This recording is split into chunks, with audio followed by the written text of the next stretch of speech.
Kutoka Young Africans idara ya masoko, kwanza kabisa tunamshukuru sana mkurugenzi wa kampuni ya Imwani Limited kwa utayari wake wa kuamua kufanya mashirikiano na taasisi yetu ya Young Africans ambayo kwenye eneo la kimichezo inabaki kuwa namba moja na sehemu salama zaidi ya kuwekeza. Sisi kama idara ya masoko tutahakikisha jukumu letu namba moja, mshirika wetu huyu kwenye project yetu ya Soccer School ya kuinua vijana, tutahakikisha kwamba thamani yake ya kuwekeza Young Africans inapanda kwenye eneo lake la kibiashara, na hii itaendelea kuwa ni kivutio kwa washirika wengine ambao watataka kuja kushirikiana pamoja nasi.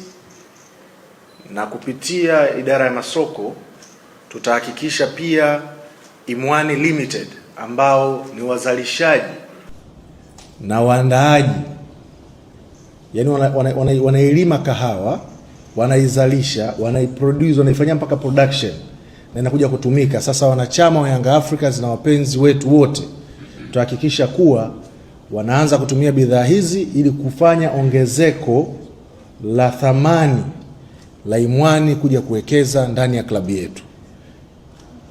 Kwa hiyo hii ni sehemu salama zaidi. Mkurugenzi Leo, tunakuhakikishia hilo, utakuwa sehemu salama na thamani yake utaanza kuiona kuanzia hii leo.